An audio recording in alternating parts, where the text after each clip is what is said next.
Hello friend, स्वागत है आपका आज की कहानी में।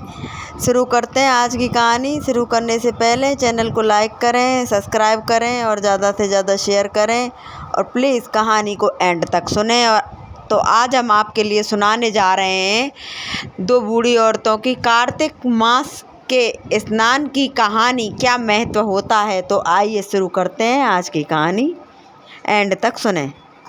राधे राधे दोस्तों, आज हम आपको सुनाएंगे दो बुढ़ियाओं के कार्तिक स्नान की कहानी। अगर आप हमारे चैनल पर नए हैं तो प्लीज हमारे चैनल को सब्सक्राइब करें, वीडियो को लाइक करें और शेयर करें। एक गांव में एक बुढ़िया रहती थी। उसका एक बेटा था। बुढ़िया बहुत ही संस्कारी थी, बहुत ही नियम कर्म वाली थी, पूजा पाठ किया करती थी, हर साल कार्तिक स्नान किया करती थी और पूजा करती, पटवारी बनाती, उसकी कथा कहानी कहती, तुलसी जी सींचती, गड़ कमी नहीं थी। अब धीरे धीरे बुढ़िया का बेटा बड़ा हो गया। बुढ़िया ने अपने बेटे के लिए उसकी जो योग्य लड़की देखकर उसकी शादी कर दी। लेकिन कहते हैं कि जिस किसी के माथे पर नहीं लिखा होता कि वह संस्कारी है। अब जो बहू घर में आ गई थी, बहू को अपनी सास का पूजा पाठ करना बिल्कुल अखरता था। वह अपनी सास को फूटी आंख नहीं सुहाती थी। लेकिन बेटा बहुत ही श्रवण कुमार था, अपनी माँ का आज्ञाकारी पुत्र था, इसलिए बहू कुछ चाहकर भी अपनी सास से नहीं कह पाती थी। बेटा ही कमाता था और घर का खर्चा बहुत अच्छे से चल रहा था। घर में किसी भी चीज की कमी नहीं थी, क्योंकि बुढ़िया पूजा पाठ इतना करती थी। लेकिन ये था कि किसी को देने के लिए नहीं, तो लुटाने के लिए नहीं, तो खाने के लिए तो बहुत ही था, लुटाने के लिए नहीं था। तो लेकिन बुढ़िया अपने हिसाब से दान पुण्य भी किया करती थी, दान धर्म किया करती, इसी कारण उसका बेटा तरक्की कर रहा था। बुढ़िया अपने बेटे से बड़ी खुश थी कि चलो उसका बेटा उसकी बात सुनता है। बहू थोड़ी बड़बड़हारी है, थोड़ी बड़बड़ा कर चुप हो जाती है, क्योंकि अगर बेटा ही साथ नहीं देगा तो बहू तो पहले सिर पर नाचेगी। इसलिए बेटा सही है तो बहू तो अपने आप ही सही रहेगी। अब धीरे धीरे समय बीता, कार्तिक का महीना आ गया। अब जो सास कहने लगी, बेटा मैं हर साल कार्तिक स्नान करती हूँ। तब उसका बेटा बोला, माँ आराम से गंगा स्नान करो। अब बुढ़िया माई हर साल कार्तिक स्नान करने लगी। अब धीरे धीरे समय बीता, घर में पोते की किलकारियां गूंजने लगी। अब बुढ़िया माई बड़ी खुश थी कि बेटा अपने घर परिवार का हो गया, उसका भी घर परिवार पूरा हो गया। या मुझे जो अपना प्रभु भक्ति में अपना जीवन गुजारना चाहिए। अब बुढ़िया अपने बेटे से कहने लगी, बेटा मुझे हरिद्वार जाना है, मुझे जो चतुर्मास का स्नान करना है। तब वह बोला, ठीक है माँ, तुम चतुर्मास स्नान करो और जो भी तुम्हें जरूरत होगी मैं तुम्हें हरिद्वार छोड़ाऊंगा, तुम्हारी जरूरत के सब सामान ले जाऊंगा। तब वह लड़का अपनी पत्नी से कहता है कि सुनो भाग्यवान, मेरी माँ के लिए गोंद और गिरी के लड्डू बना दो, अच्छा सा घी डालना, मेरी माँ 1 महीने के लिए जा रही है। बहू ने जब यह सुना कि बुढ़िया के लिए गोंद गिरी के लड्डू बनाऊंगी, और उधर जो बहुत ही वह गरीब घर की थी, उसकी माँ कोई पूजा पाठ तो करती नहीं थी, वह सोचने लगी सास के लिए गोंद गिर और घी के लड्डू बनाऊंगी, क्यों ना अपनी माँ के लिए बनाऊं। अब उसने आटा भूना और ऐसे ही सूखे लड्डू जिनमें कुछ नहीं था अपनी सास को बनाकर रख दिए, और उनमें नमक भी मिला दिया और थोड़ी मिट्टी भी मिला दी, ताकि बुढ़िया खाए ही नहीं पाए। और जो गोंदगिरी के लड्डू थे वो अपनी माँ के लिए पहुंचा दिए। गोंदगिरी के लड्डू जो बनाए, यानी जिनमें मिट्टी और नमक मिला दिया था, वे लड्डू एक डिब्बे में भरकर उसने अपनी सास को दे दिए। अब अगले दिन जो बेटा बोला, चलो माँ मैं तुम्हें हरिद्वार छोड़ आता हूँ। दोनों माँ बेटा खुशी खुशी गंगा स्नान करने के लिए और वहीं पर चतुर्मास स्नान करने के लिए बुढ़िया चल दी, क्योंकि कार्तिक का महीना आने वाला था। और वह कहने लगी, बेटा गंगा स्नान करने से जो कार्तिक के महीने की बड़ी महिमा है, इस महीने में जो भी कार्तिक स्नान करता है उसके जो जन्म सुधर जाते हैं, उसके घर में किसी प्रकार की कोई कमी नहीं रहती। कहती है। बेटा बड़ा प्रसन्न हुआ कि माँ यह तो मेरे अच्छे कर्म है कि मैं अपने माँ को तीर्थ करवाऊं। अपनी माँ को लेकर बेटा गंगा स्नान कराने के लिए हरिद्वार ले गया। वहाँ पर जाकर बेटे ने अपनी माँ के लिए एक झोपड़ी बना दी और सब सुविधा जो भी जरूरत का सामान था अपनी माँ के लिए रख दिया और अपनी माँ से बोला, माँ 1 महीने के बाद मैं तुम्हें लेने के लिए आऊँगा, तब तक तुम अपना कार्तिक स्नान करना और पूजा भक्ति भावना से करना। तब माँ बोली, जाओ बेटा खुश रहो, दूधो नहाओ पूतो फलो। ऐसा बेटा पाकर तो हर माँ धन्य हो जाती है। अब बेटा जो पड़ोसियों से कहकर कि मेरी माँ का ख्याल रखना और घर आ गया, क्योंकि घर का काम वही देखता था। अगर वह कमाएगा नहीं तो घर का खर्चा कैसे चलेगा, माँ भी यह जानती थी। इसलिए 1 महीने के लिए माँ हरिद्वार में रुक गई। बुढ़िया माई हरिद्वार में रहकर कार्तिक स्नान करने लगी। अब वह सुबह 4 बजे उठ जाती थी, उठकर गंगा स्नान करती, तुलसी जी सींचती और पीपल पथवारी की पूजा करती, उन्हें सींचती, कार्तिक की कहानी कहती, गणपति जी की कहानी कहती, विष्णु भगवान माता लक्ष्मी की कहानी कहती।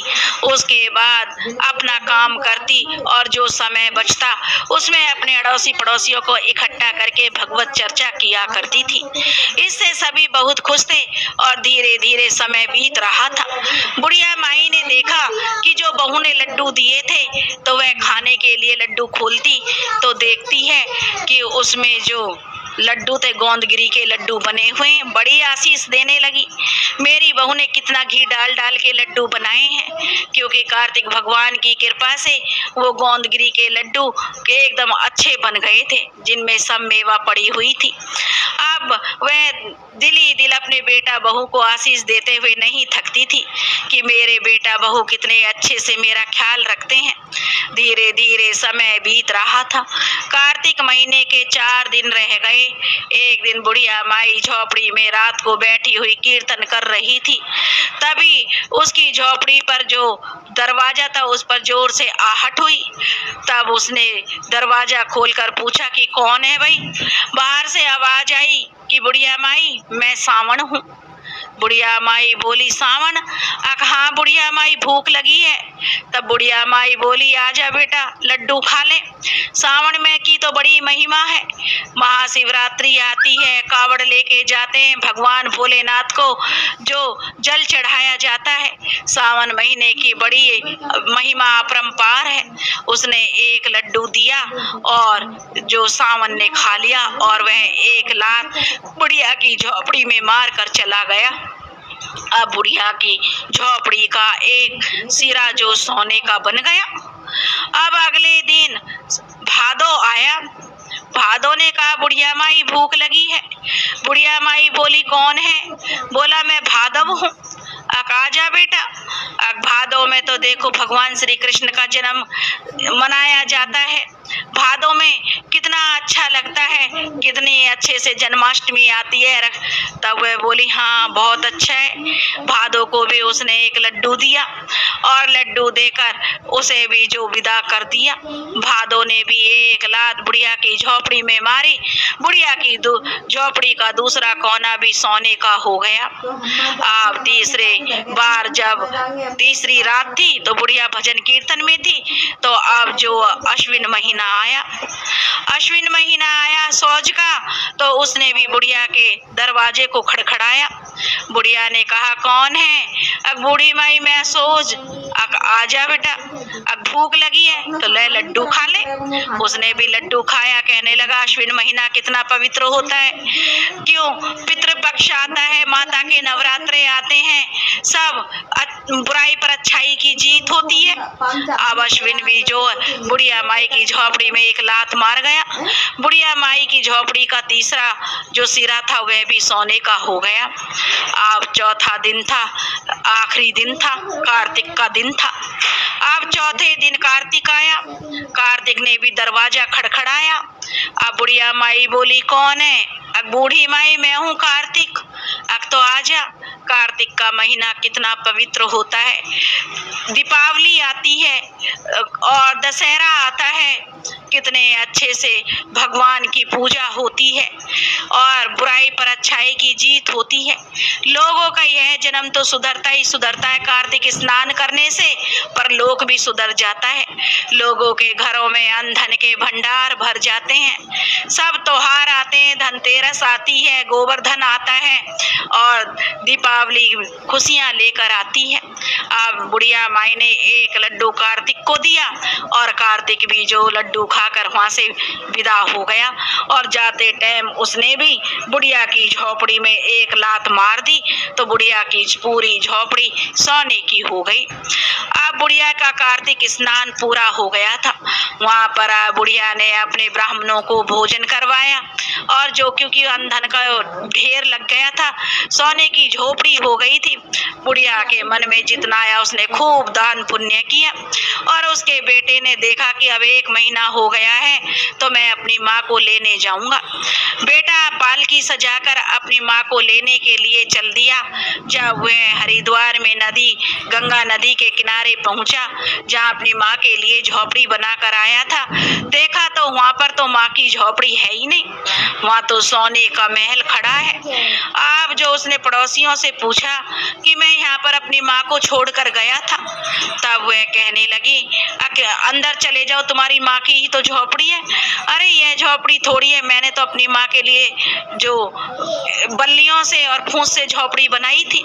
बोले अरे तेरी माँ इतनी धार्मिक महिला है, भगवान की कृपा हुई है और उसकी झोपड़ी सोने की हो गई है। बेटा की खुशी का कोई जो पारोबार नहीं था, वह तो बहुत ही खुश था, उसकी खुशी का कोई ठिकाना नहीं था। अंदर गया, अपनी माँ के पैर छुए, माँ ने आशीषों की झड़ी लगा दी। बोला माँ 1 महीना हो गया, कार्तिक स्नान पूरा हो गया, चलो अब घर चलो। वह बोली ठीक है बेटा। जितना उन पे सोना चांदी भरा गया उतना तो उन्होंने अपने थैलों में और कट्टों में भरकर गाड़ी में लाद लिया। बाकी उन्होंने वहाँ पर रहने वाले लोगों को दिल खोल कर दान किया, जिससे कहते हैं जितना दान करो उतना ही भंडार और भरते हैं। यही बुढ़िया माई के साथ हुई। अब तो बेटा बड़े गाजे बाजे के साथ अपनी माँ को विदा करा कर ला रहा था। जब वह अपने गांव में पहुंच गया तो गाजे बाजे की आवाज सुनते ही बहू के तो जो कान खड़े हो गए। सोचने लगी ऐसी बुढ़िया कौन सी तीर मार के आ रही है जो उसे गाजे बाजे से लाया जा रहा है। लोगों ने सुना तो चर्चे होने लगे, अरे बड़ी बुढ़िया तो बड़ी सतकी है, बड़े नियम कर्म वाली है, देखो कार्तिक भगवान ने कैसी उस पर कृपा करी है। हे राई दामोदर राव, जैसी बुढ़िया पर कृपा करी वैसी ही सब पर करना। सब लोग जो बुढ़िया का गुणगान करने लगे। जब बहू के कानों में पड़ी तो वह सोचने लगी ऐसा बुढ़िया ने क्या कर दिया जो सब लोग बुढ़िया का बड़ा गुणगान कर रहे हैं। एक पड़ोसन ने जाकर कहा अरे बहू तेरी सास आ रही है, आरती की थाल सजा ले। वह कहने लगी सास आ रही है तो कौन सा तीर मार कर आ रही है जो आरती का थाल सजा लो। उसने कहा कि तेरी सास सोना चांदी भर के ला रही है। अब तो बहू का आश्चर्य का ठिकाना नहीं था। ऊपरले मन से उसने जैसे तैसे थाल बनाया। जब उसका पति ने अपनी माँ की पालकी घर के दरवाजे पर रोकी तो उसने सास की अंदर से तो कुट रही थी, लेकिन फिर भी उसने अपनी सास की आरती उतारी। सास ने बड़ा आशीर्वाद दिया, दूधो नहो पूतो फलो। अब तो बुढ़िया को देखकर जो मन ही मन बहू जो कुढ़ने लगी कि ऐसी बुढ़िया ने क्या किया, कहाँ से इतना सोना चांदी ले आई। बुढ़िया ने कहा कि मैं तो वहाँ कार्तिक स्नान के लिए गई थी और इस तरह कार्तिक भगवान की कृपा हुई है। अब जो बहू का मायका था वह थोड़ा गरीब था। कहते हैं हर बेटी अधिकतर अपने मायके के लिए बहुत पछती है, बेटियों का मायके से लगाव होता ही है। अब उसकी बहू ने सोचा मेरा मायका इतना गरीब है, यह बुढ़िया कार्तिक नहीं तो इतना सोना चांदी लाई है। अगली साल मैं भी अपनी माँ को कार्तिक स्नान के लिए हरिद्वार भेजूंगी और वह भी खूब सोना चांदी लाएगी तो मेरा भी जो मायका अमीर हो जाएगा और मेरी भी वाहवाही होगी कि मैं भी अमीर घर की बेटी हूँ। यही सोचकर बहू ने जो अपनी माँ को सारी बात बताई। धीरे धीरे महीने बीते। अगली साल फिर से कार्तिक का महीना आया। अब बहू ने अपनी माँ के लिए बड़े गूंद के जो लड्डू बनाए, घी गूंद और सारी मेवा डालकर एकदम तर घी में, और डब्बा भरकर अपने पति से बोली, जाओ मेरी माँ को जो गंगा स्नान के लिए हरिद्वार छोड़ाओ, मेरी माँ कार्तिक स्नान करेगी। तब बुढ़िया के बेटे ने सोचा, कोई बात नहीं, सास भी माँ के समान होती है, धर्म पुण्य का काम है तीर्थ कराना, चलो इस बहाने यह भी तीर्थ कर लेगी तो अच्छा है। लेकिन जो बहू की सास थी उसे धर्म कर्म में बिल्कुल भी रुचि नहीं थी। वह कोई धर्म कर्म करना नहीं चाहती थी, लेकिन बेटी के जोर देने से और अमीर होने के लालच से वह जो गंगा स्नान करने के लिए तैयार हो गई थी। अब बुढ़िया का बेटा अपनी सास को लेकर नदी किनारे जो हरिद्वार गंगा किनारे पहुंच गया।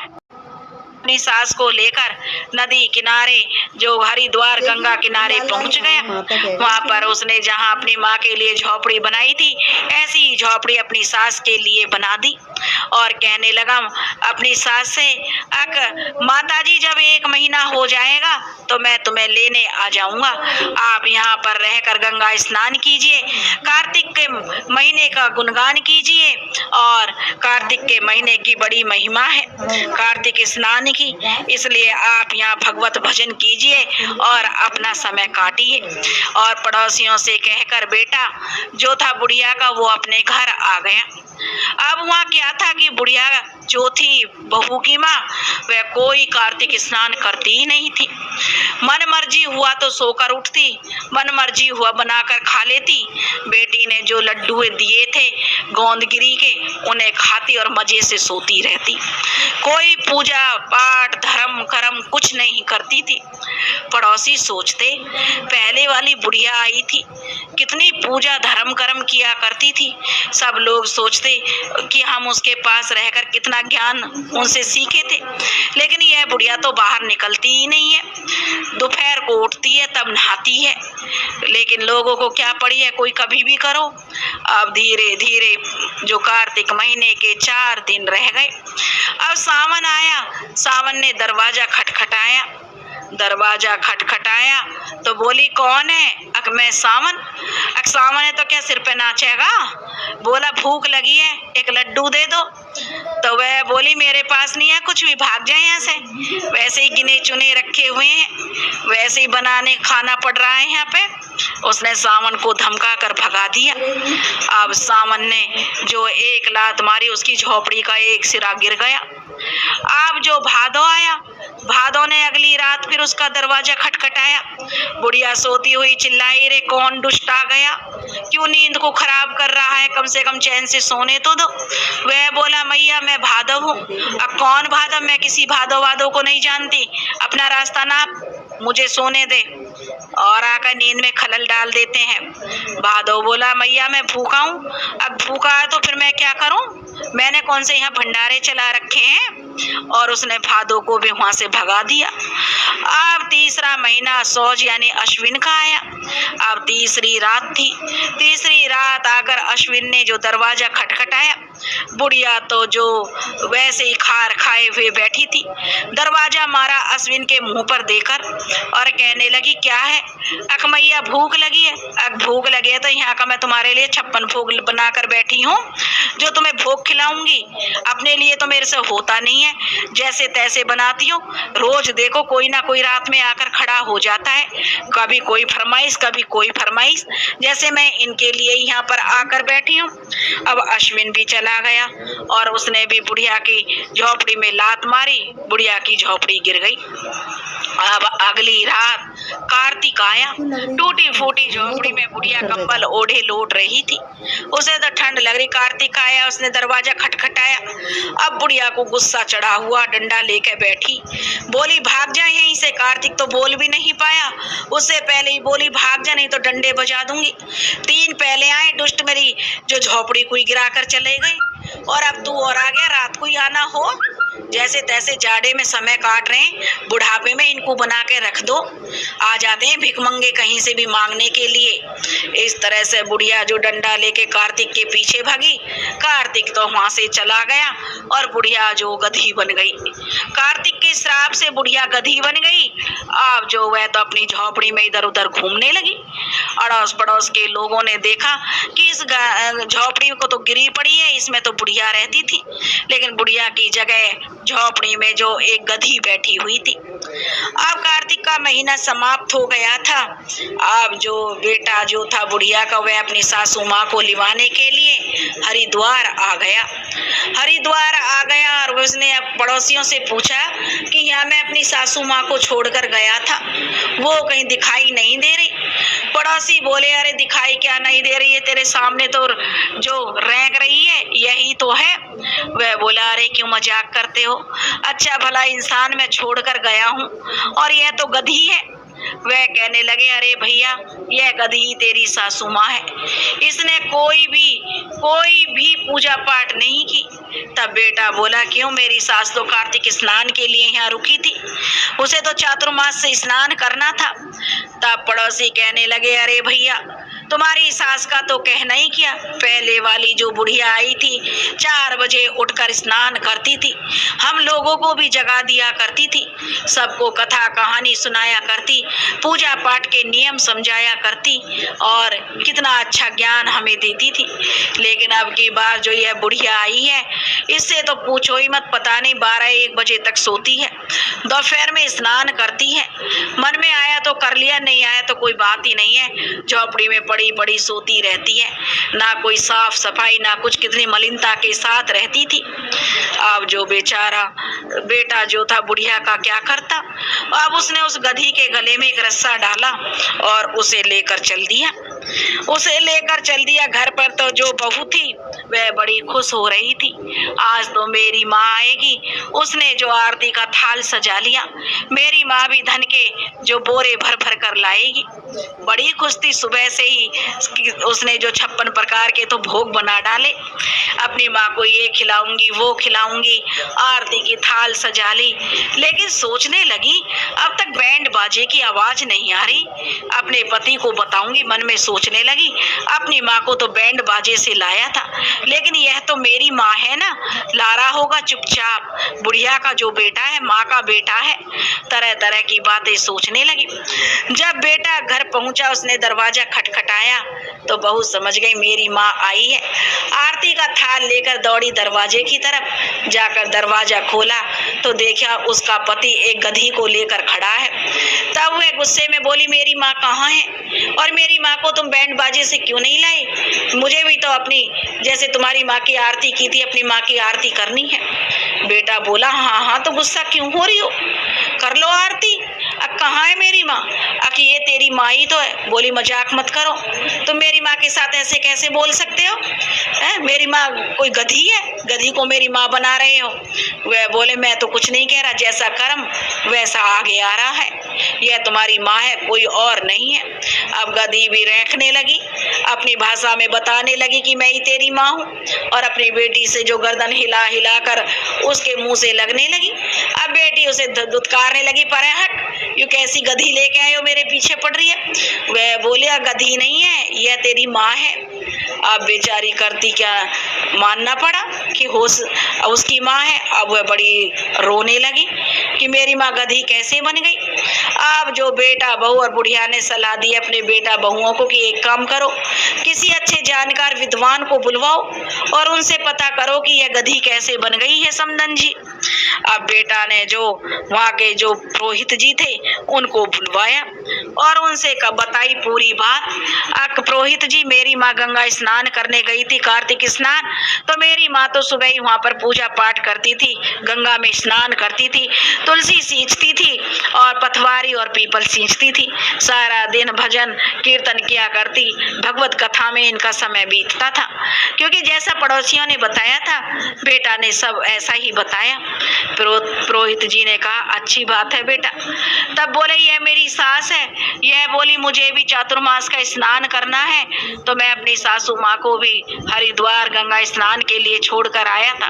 कार्तिक का पवित्र महीना था, तो यह भी जो कर लेगी और इनका भी जो जन्म सुधर जाएगा, यही सोचकर मैं अपनी सासू माँ को छोड़कर आया था। लेकिन जब मैं लेने गया तो पड़ोसियों ने बताया कि यह गधी बन गई है। ना तो यह कार्तिक स्नान करती थी, ना ही तुलसी सींचती थी, ना ही पीपल पथवारी सींचती थी, ना ही कोई कथा कहानी कहा करती थी। बस खाती और मनमर्जी पड़ी रहती थी। जब तक मन में आया सो लिया और मन में नहीं आया तो पड़ी रही, और झोपड़ी की साफ सफाई भी नहीं करती थी, बड़ी ही मलिनता के साथ रहती थी।